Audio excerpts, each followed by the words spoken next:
பணிப்பெண்ணை துன்புறுத்திய வழக்கில் திமுக சட்டமன்ற உறுப்பினரின் மகன் மற்றும் மருமகள் ஜாமீன் கோரி மனு தாக்கல் செய்திருக்கிறார்கள்.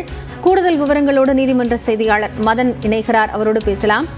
மதன், இப்போ இந்த வழக்கினுடைய விசாரணை சென்னை முதன்மை அமர்வு நீதிமன்றத்தில் நாளை வர இருக்கிறது. ஜாமீன் குறித்த மனுவின் விவரங்கள் என்ன?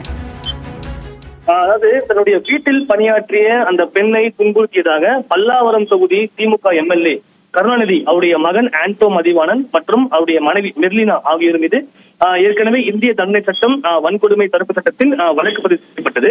இதைத் தொடர்ந்து அவர்கள் தலைமறைவாக இருந்தார்கள். ஆனால் அதன் பிறகு கடந்த 25ஆம் தேதி தலைமறைவாக இருந்த அவர் இருவரையுமே ஒரு தனிப்படை போலீசார் ஆந்திராவில் கைது செய்தார்கள். தற்போது 2 பேருக்குமே பிப்ரவரி 9ஆம் தேதிக்கும் ஒரு நீதிமன்ற காவல் விதிக்கப்பட்டு தற்போது சிறையில் அடைக்கப்பட்டுள்ளார்கள். இந்த நிலையில்தான் தங்களுக்கு ஜாமீன் வழங்க கோரி சென்னை முதன்மை அமர்வு நீதிமன்றத்தில் 2 பேருமே ஒரு மனு தாக்கல் செய்துள்ளார்கள்.